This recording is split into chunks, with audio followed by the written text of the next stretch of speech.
In a little town by the sea, three friends, Daniel, Theodore, and Gillian, loved exploring new recipes.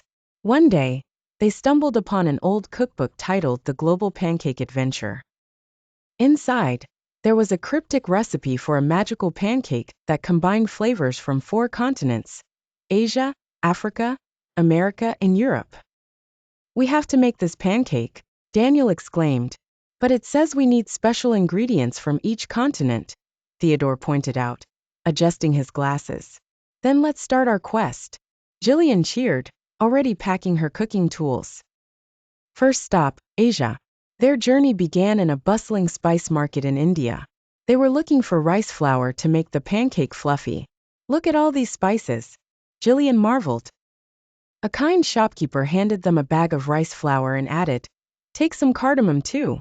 It will give your pancake a beautiful aroma and flavor." With their first ingredient in hand, the trio eagerly set off to the next destination. Second stop, Africa. In Nigeria, they visited a vibrant market in Lagos, known for its delicious honey. "Welcome," greeted a local seller, offering them a taste of sweet, golden honey. "This honey will add the perfect sweetness to your pancake," she said with a warm smile. Theodore nervously held the jar. "Do we need anything else from here?"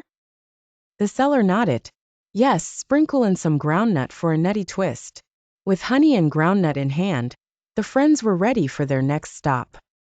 Third stop, America. In the heart of Vermont, USA, the friends found a maple syrup farm. "You can't have a pancake without maple syrup," Daniel said, tasting a drop from a tap in a tree. The farmer smiled. "Take some, and don't forget, mix it into the batter for a rich flavor." Final stop, Europe. Their last stop was France, where they searched for butter to make the pancake golden and crispy. "Bonjour," greeted a pastry chef. "Here, use this churned butter. It's the secret to perfection." They thanked the chef and hurried back home, their bags full of treasures from around the world.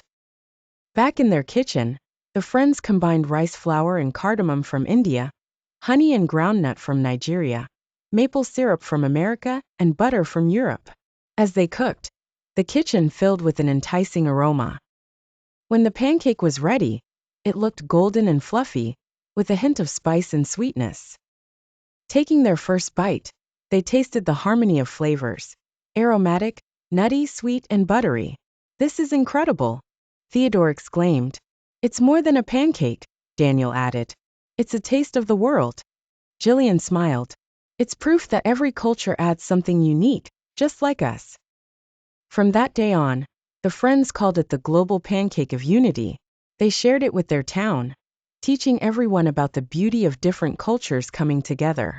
And so, their little kitchen became a place of joy, flavor, and friendship that spanned the globe.